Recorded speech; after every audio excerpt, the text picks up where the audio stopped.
Good morning, everyone. Good morning. Yes, happy Sunday in November.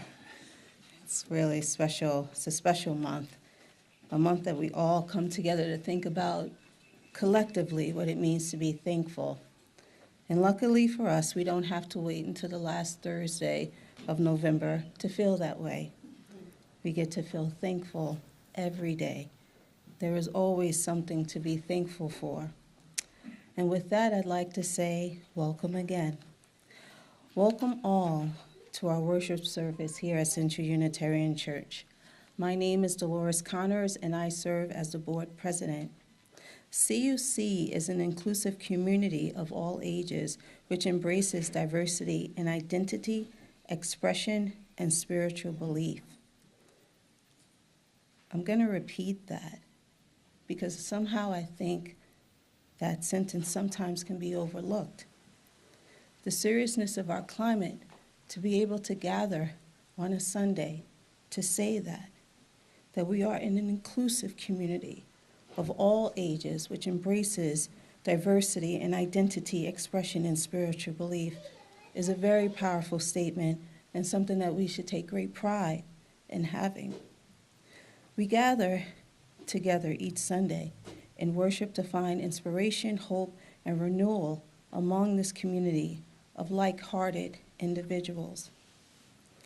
If you are visiting with us for the very first time, please sure to say hello to one of our welcome hosts, Patricia Gay. Thank you. If you are visiting us with us online, be sure to click the link that's provided in the chat and sign our guest book by providing us with your name and contact information. We invite you to stay after service for coffee, conversation, and connection in this space. As we prepare to begin our service this morning, we ask those in person to please silence your electronic devices. And I do have a few announcements. So our first announcement is that Trans Day of Remembrance and Resilience service is being held Wednesday, November 20th. Is a Trans Day of Remembrance, an international day to recognize our trans siblings who have lost their lives due to transphobia.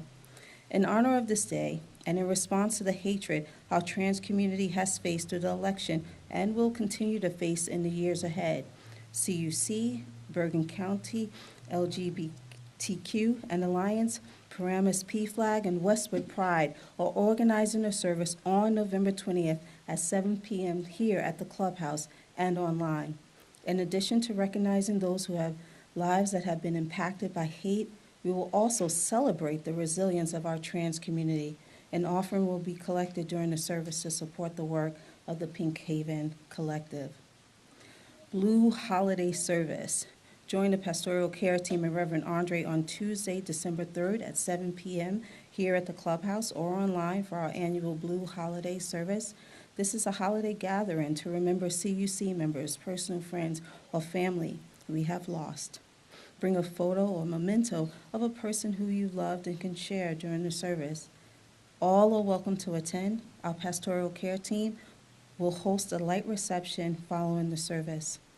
And last, the Women's Alliance Holiday Luncheon is happening. The CUC Women's Alliance will be hosting a luncheon on Wednesday, December 4th at 12 p.m. to 2 p.m. here at the clubhouse. We plan delicious food and wonderful companionship. Please contact Evelyn, so help me with the last name again. Stockvis, yes, that's right. If you plan to attend. So now, I would ask that you formally begin this gathering as you were waiting so patiently to turn to the person next to you and offer a warm welcome.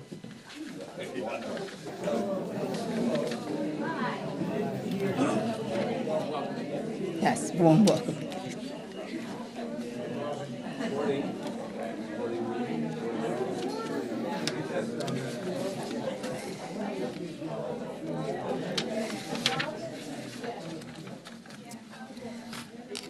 All right.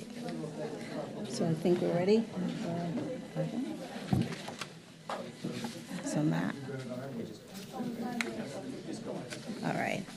So now we are ready to start our service. And I will be inviting up to start our chalice lighting, or do we? I'm sorry, I wasn't looking at the Randy. I think we can start with the hymn, "Oh, I Woke Up This Morning." Okay. Thank you. You want to stand? Yes, please. Everybody, Thank it's, you. 153 in the hymnal, or it'll be up there. Thank you.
Our Board of Trustees member, Randy Dixon, to help us with our chalice words.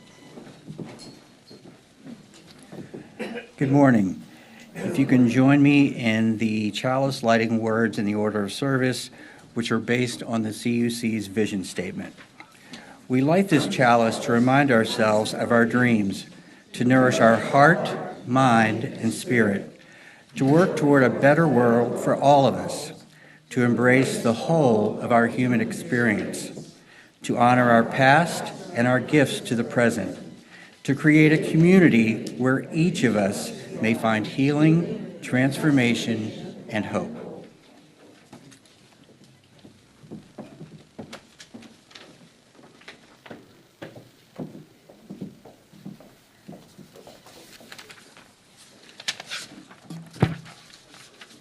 And so now we move into, oh, sure, I can speak up a lot. That's right. So now we move into our offertory.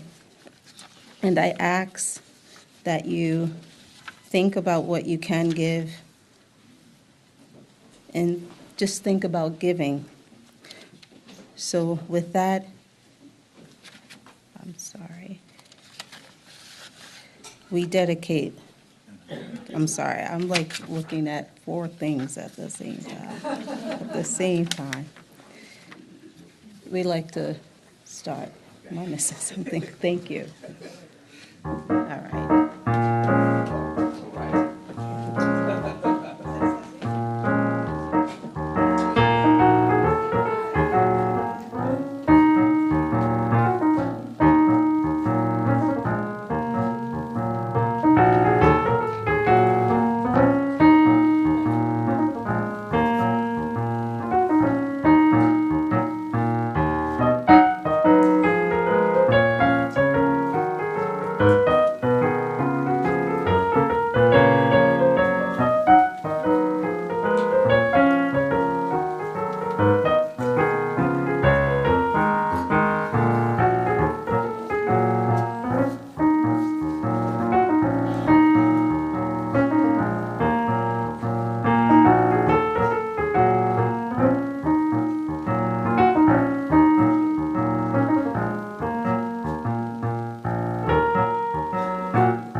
And now I ask for you to recite with me our dedication words.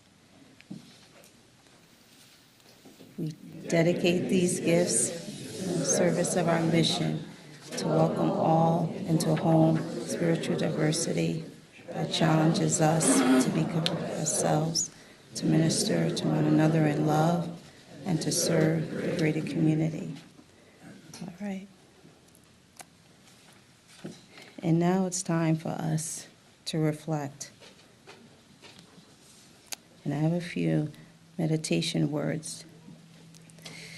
This is adapted from Jack Middleton by A.P. Johnson. And I actually would like to, share over. I'll say when you print something on the front and the back, it's not in front of you. You forget that. Turn the page. Like, I know I saw it, but I'm working with that today. So thank you for your patience.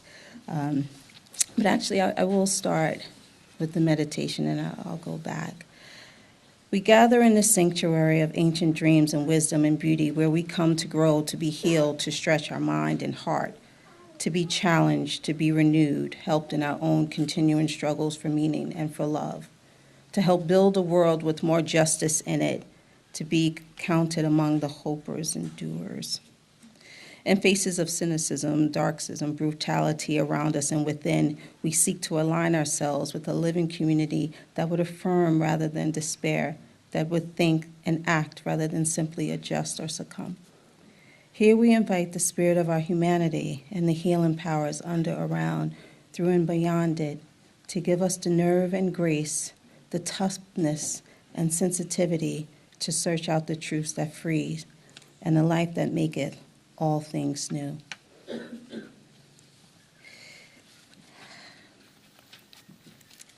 And now we enter into a time of meditation, taking a moment to share our joys and our sorrows. We do this each week as a way of caring for each other. We invite you to share the joys and sorrows you hold in your heart today. If you are online, you may also do so into the chat surface below.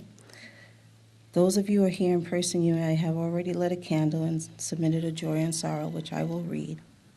We will also offer a moment for those to hear to share out loud the names that you are holding in your heart today. So let us quiet ourselves in order to enter into that holy space of listening, breathing in a breath of life and breathing out a breath of peace. All right, with that being said, I think we should move to our next hymn, which is We Are the Earth, Upright and Proud. And I think we may say, do we have, oh, geez, I have like 10 papers up here with no numbers. Excuse me. All right. Before we do the reading, I would like, I think. No, you're right. I'm right? You're the earth. All right. We are ready to sing our next hymn. Thank you. Do they stand? You may be seated for this hymn. Thank you. I'm going to stay seated. And it's 303, We Are the Earth, upright and proud.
And so now we are getting ready to start a responsive reading, but I would like to take a moment to introduce our minister for today. This is Reverend Dr. Anthony P. Johnson. He is at a parish of community ministers, a freelance writer, a community organizer. He's an activist. He has had ministries on various coasts of the U.S. and has taught psychology, church history, and the practice of ministry. He is married and has an adult daughter. He is affiliated with the Community Church of New York. And with that, I'd like him to come up, and he is going to lead our responsive reading, which will be on the screen.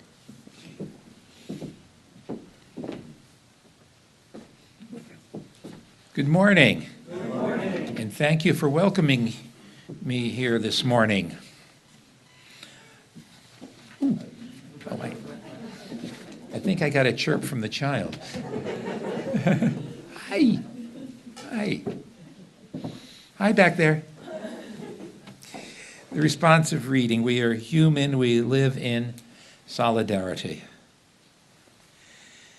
We are human. We live in families and villages. We feed and shelter and love one another. Because we have families and villages, we live in solidarity. This is our nature. We are human. We strive to grow and to be more than we are. The earth and the heavens are sacred. Equally sacred are our brothers and sisters. Because we transcend ourselves, we worship in solidarity. We would build God's love. We are human. We build cities and form governments. Survival of the fittest is not enough. Each individual must flourish and know justice. Because markets and governments are political and power is not equal, we struggle in solidarity. We must live, please join me, we must live, worship, and work in solidarity so that we may build the beloved community. Thank you. Good voices here. Okay, and now it's sermon time. That's okay, I've been waiting for this all morning.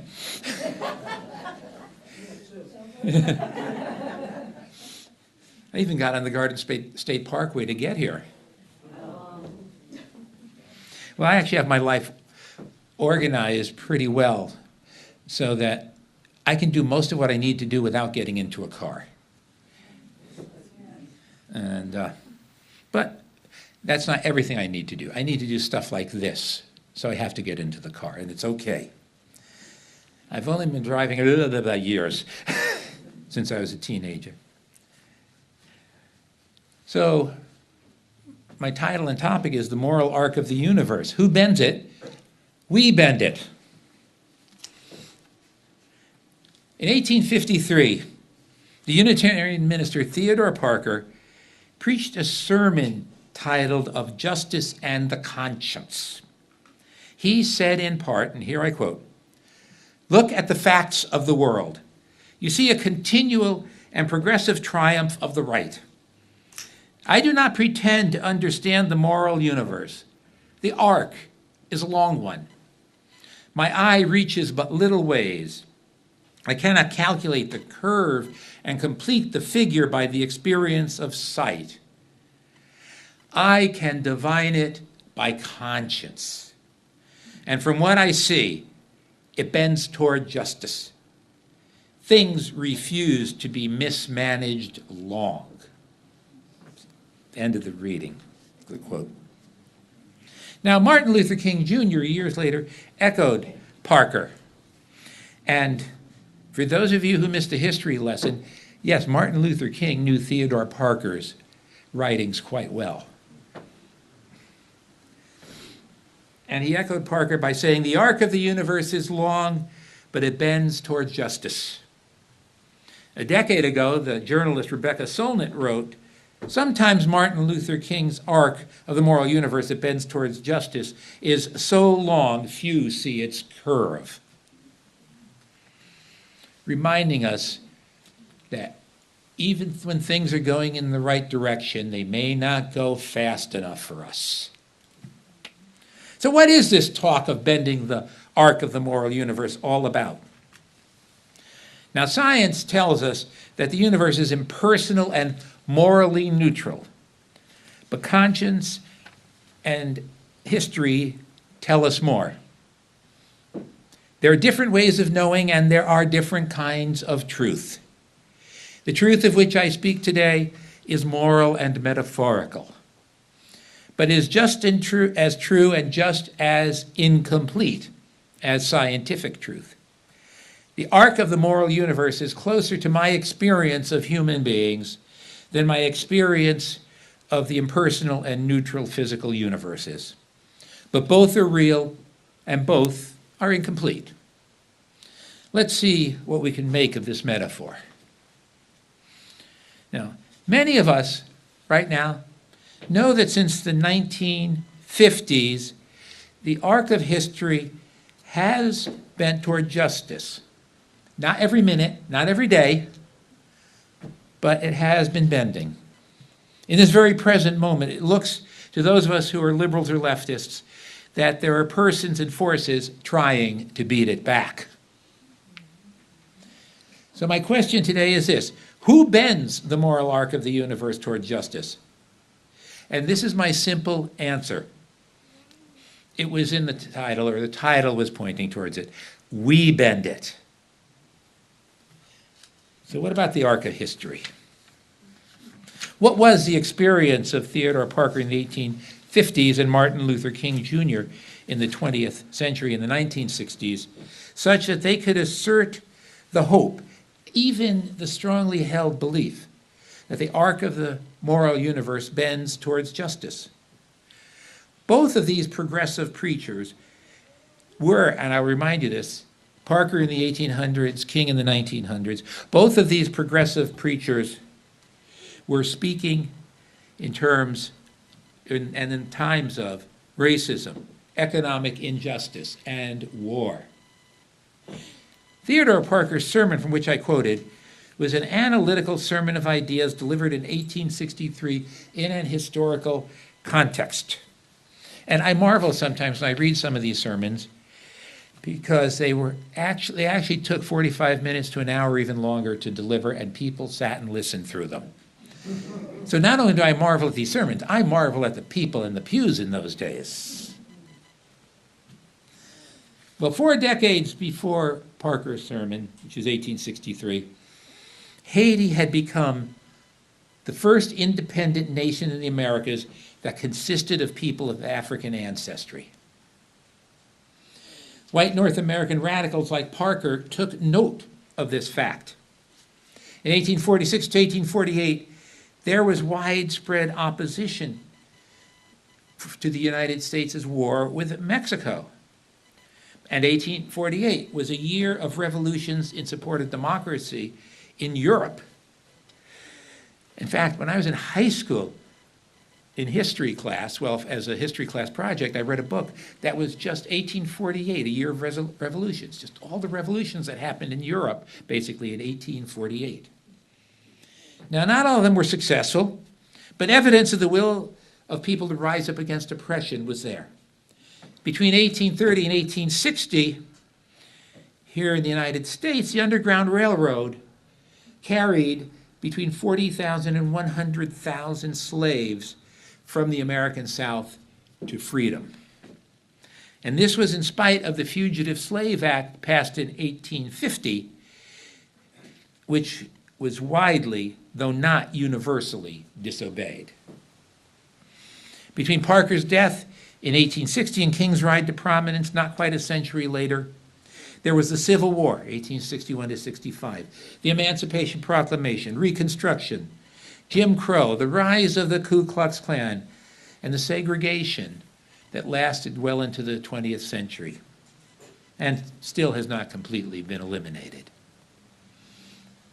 There was the populist movement, the growth of labor unions from the last quarter of the 19th century through the middle of the 20th century, and the start of the Labor Civil Rights Coalition, which carried on into the early 21st century. Prophetic deeds proved true and effective, and justice triumphed, not steadily, not all the time, but now and again, and enough for us not to lose hope. During King's public career, you had the Montgomery bus boycott in 1955, the March for Jobs and Justice in 1963, Freedom Summer in 64, the Selma to Montgomery March led by King in 1965. And that same year, there was the introduction of and support of civil rights legislation by President Johnson. Civil rights and labor rights were joined in the 1868 sanitation workers' strike in Memphis, during which King was assassinated as he worked at the intersection of labor rights and civil rights. Prophetic truth-telling and deeds can stir opposition and be responded to, not just by violence, but even of loss of support. Some labor and political leaders who had supported the civil rights movement opposed the anti-war movement. Now, some of these figures need to be appreciated and known for who they were. Parker was full of vitriol. He knew how to be angry, and he knew how to tell people he was angry. King's nonviolence demanded that he love the enemy, use force nonviolently, but still love the enemy. His idea of a loving and personal God demonstrated what human beings needed to do. And he wrote in Beyond Vietnam, and here I quote, "Here is the true meaning and value of compassion and nonviolence, when it helps us to see the enemy's point of view, to hear his questions, to know his assessment of ourselves. For from his view, we may indeed see the weaknesses of our own condition. And if we are mature, we may learn and grow and profit from the wisdom of the brothers who are called the opposition." Now, I agree with King on this. Justice is not complete without reconciliation. Civil rights laws have changed behaviors. And those who are now young adults grew up in a different world than the one in which people of my age grew up as young adults. And most of you probably as well. But it is clear that we have not achieved the beloved community. After 2 generations of changed laws and behaviors, there are many hearts still unchanged in the 21st century. Now, we saw this starkly when Barack Obama was elected president in 2008 and took office in 2009. There was virulent denial by a conservative minority that he was a legitimate president. We have seen violence still directed at people of color and people working for labor rights today. And it's good to keep in mind, to remember, and this little bit of history, because in the 1850s, Theodore Parker kept a loaded gun in his pulpit. That's how challenging it was, and the level of threat that he and other abolitionists faced. And also because his congregation in Boston, the 28th Congregational Society, was the first racially integrated liberal congregation in Boston. And black members of his congregation had escaped slavery in the South and could, under the Fugitive Slave Act, be captured and returned to slavery. And he was prepared not to let that happen. And to fill out a little bit of history, I believe it was his grandfather or great-grandfather was one of the leaders in the first battle of the Revolutionary War. Well, while there are many in our congregations, other religious communities, and other groups that are acting for justice, there are still many who do not, and our work is not yet done. And I note that I do not hear the phrase Black Lives Matter as much now as I did 20 years ago. But it is important that commitment to civil rights and racial justice are baked into a significant part of our society and its members, at least in my experience, and that more are invited to commit to civil rights and racial justice every day. So again, the question, who bends the arc of the moral universe? And again, my answer is we bend it. We bend it. Now, Parker in the 1850s and King in the 1950s saw the moral arc of the universe as God's work, but work which they were morally obliged to contribute to. Both felt compelled to work toward justice. Both worked to build up congregations and other manifestations and drivers of what is called the beloved community.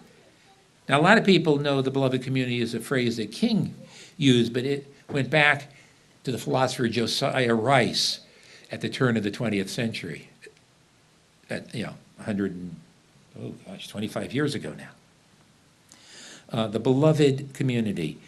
That is a world in which all persons can share equitably in the wealth of the world and freely develop their gifts and potential in solidarity with one another. It aligns with the moral arc of the universe. Now, I've been speaking of Parker in the 19th century and King in the 20th because they were effective and prominent leaders and preachers, and those of us who lived through the 1950s and 60s and 70s were certainly affected by King, and our whole Unitarian movement and many other liberals were affected by Parker's example a century earlier. But although these are prominent individuals and leaders, they never worked alone. Parker's good friends were in the struggle. Henry David Thoreau was a very good friend of Theodore Parker's, and he did not just live in the woods. In fact, he didn't even live in the woods for very long. But he also played a prominent role in the Underground Railroad. Thoreau helped smuggle escaped slaves through Massachusetts up to Canada. I mean, he didn't do the whole trip, but that was the thing about the Underground Railroad. The slaves who were escaping were handed off in places, and there was this whole network of people willing to risk their lives to bring about the freedom of the slaves in this country. Louisa May Alcott, another friend of Parker's and Thoreau's, didn't just write children's books. She actually wrote some pretty racy adult romances. Racy for that time, but raising questions about who could be in relationships with each other and what those relationships could be. She was an early advocate for interracial marriage, which was virtually verboten in those days. Ralph Waldo Emerson didn't just write essays and deliver public lectures. He spoke publicly against slavery and did much more behind the scenes. He and Theodore Parker were among those who raised funds for John Brown's guerrilla war against slavery. Now, King had many colleagues in pastoral ministry and in the movement. Ralph Abernathy and Jim Lawson were among the best known. Thousands joined in marches and boycotts. Thousands joined in marches and boycotts. Again, probably many of you. Many were jailed or beaten. Some were killed, like the Unitarian Universalist minister James Reeb. Perhaps older members of this congregation were among the UU lay people who answered that call during the Civil Rights Movement.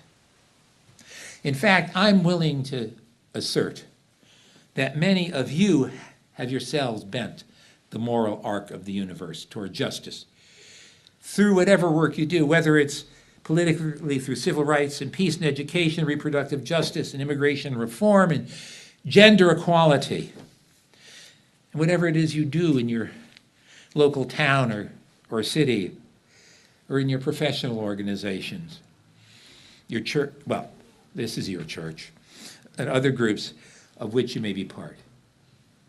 It was 90 years, it's good to remember this, it was 90 years from the end of the Civil War until the Brown v. Board of Education decision and action, and the Montgomery bus boycott.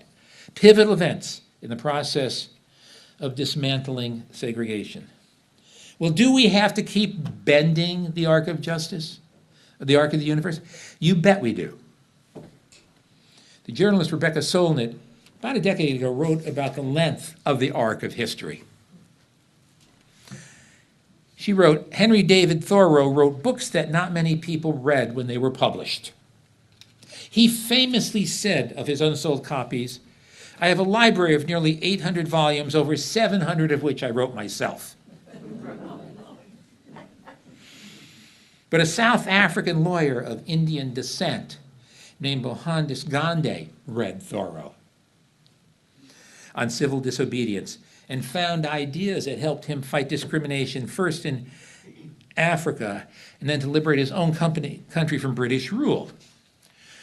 Martin Luther King Jr. studied Thoreau and Gandhi and put their ideas into work in the United States. Well, in 1952, the African National Congress and the young Nelson Mandela were collaborating with the South African Indian Congress in civil disobedience campaigns there. You wish, and I continue to quote, you wish you could write Thoreau a letter about all this. He had no way of knowing that what he planted would still be bearing fruit 151 years after his death. But the past doesn't need us. The past guides us. The future needs us.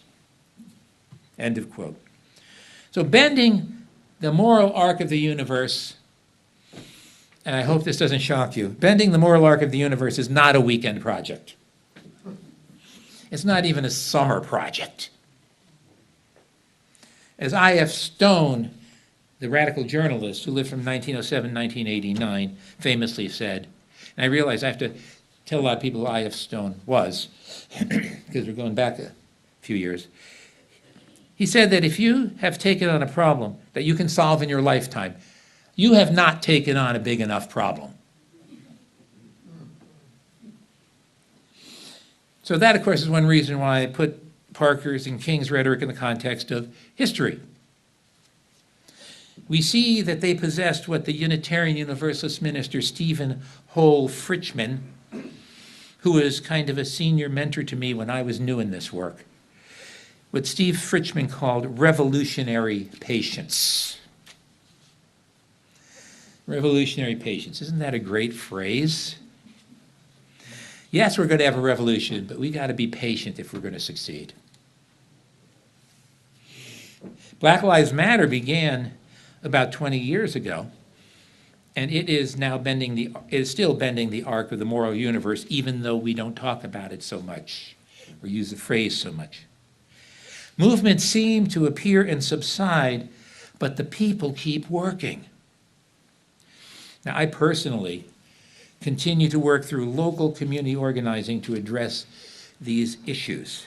For example, housing, very important where I live in a mixed income and racially mixed city, and public housing and public education, also something that we have put a lot of effort into in poor and mixed income communities. We have to do a lot of that everywhere, but it's especially important where it's a struggle to get the basics to some people.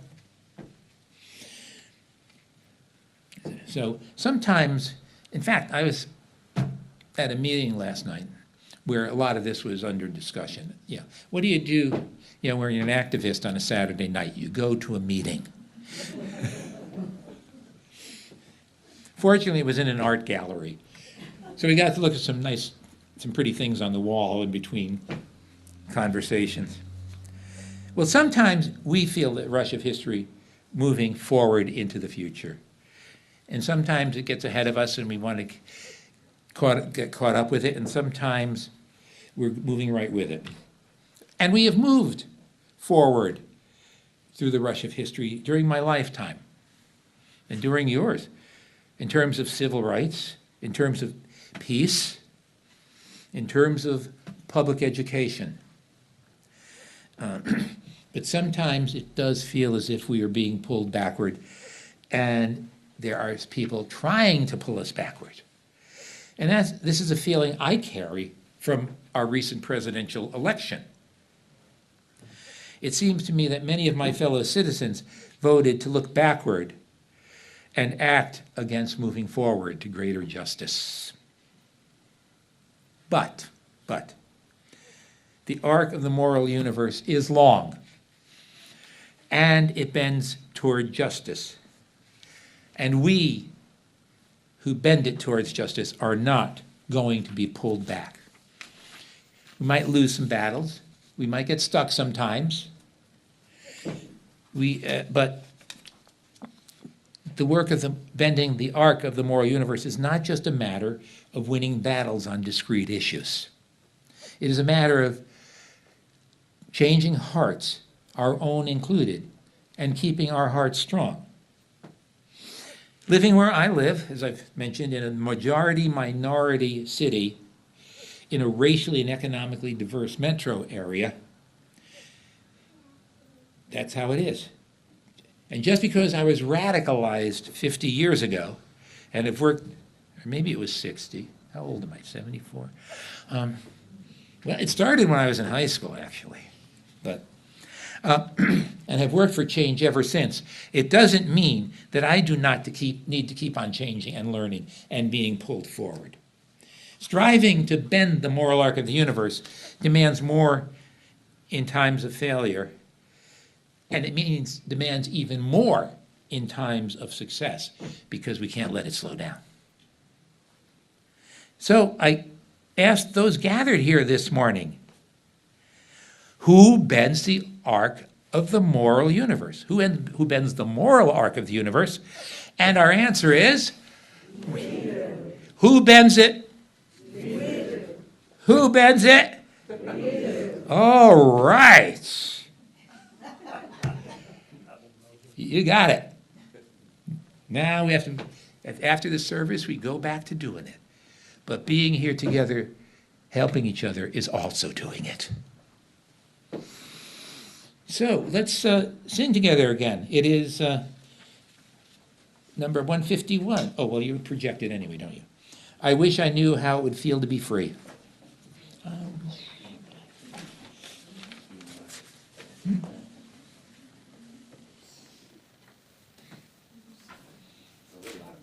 What? We have a, we can do it. Oh, did I give you the wrong hymn? No. I'm sorry? Something else happens now. Yeah, the Oh, what happens? Go ahead with whatever you do. extinguishing of the chalice, I guess. Oh, before the closing hymn? Oh, well, wait a minute. Well, you have music reflection before you extinguish the chalice, it says here. It's your, hey, a wise preacher, much older than I am, once said, the sermon belongs to the minister, but the order of service belongs to the congregation. And I think that's true. We may try to get you to change it a little bit sometimes, but it's yours. See. Yeah. I think maybe I'm going to ask you to come up. We will extinguish the chalice. Oh, before the music. Yes. Okay. What's So it do? Randy's going to announce that. Okay, go ahead. We extinguish this chalice flame, but not our promise to each other, to act with grace, to hold each other in love, to serve this community and our world. This promise of the heart serves as a reminder of how we live together. May it bring joy to our collective lives. And I believe now we are ready to sing. Matt, are we ready? Yeah. Okay, And thank that's you. how I wish So, yeah, please stand. Yeah. Yes. Never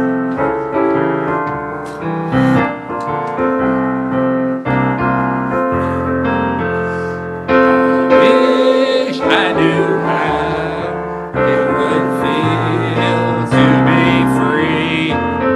I wish I could break all these chains holding me. I wish I could say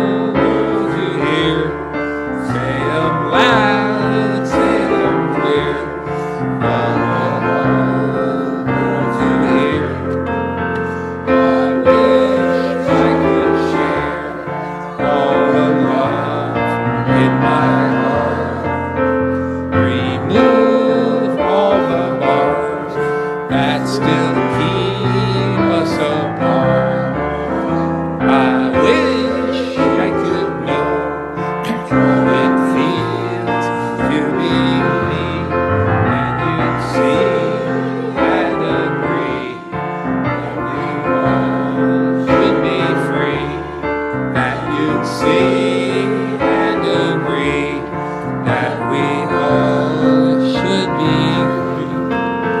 I wish I could give all I'm longing to give. I wish I could live like I'm longing to live. I wish I could do all the things I can do. Now I'm starting anew. I'd be starting anew. Though I'm way overdue, I'd be starting anew. Wish I could be like a bird in the sky. How sweet if it would be if I found I could fly. I would soar to the sun and look down at the sea, and I'd sing 'cause I know how it feels to be free. I'd sing 'cause I know how it feels to be free.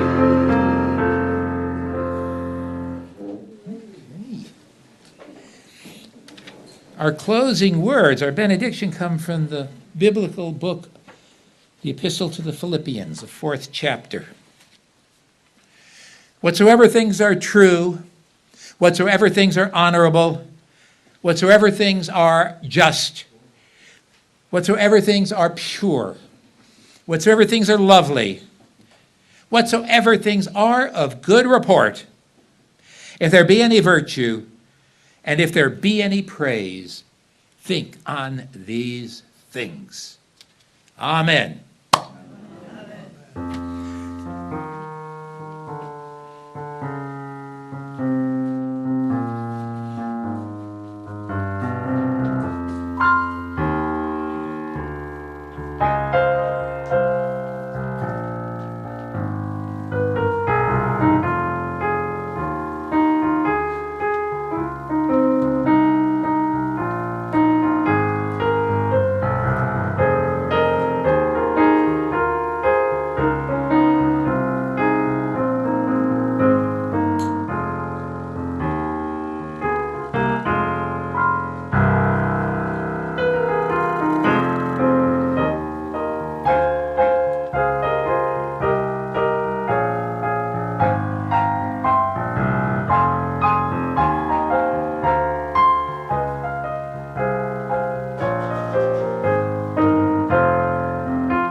Okay, it was a wonderful sermon. Thank you. You definitely gave us, you leave us with work and names for us to take away and read. Each one of those wonderful people mentioned, we can now go to visit our public library and receive some wonderful gifts to read, to work, to do this work that you gave to us today. I'd like to thank everyone. Matt, thank you so much. John, thank you. Gay, thank you. I think, who else is that, who helped us out this morning? Patricia, yes, thank you, Patricia. And now with that, oh, we have an announcement, or? Yeah, the sympathy card for Jeff Einstein Model is on the table to my right, if everybody could sign that. Thank you, thank you. And now we're ready to join in some delicious refreshments. Thank you, Mia and Diane, for setting us up with the coffee hour. We truly appreciate it. And thank you. All right. Thank you.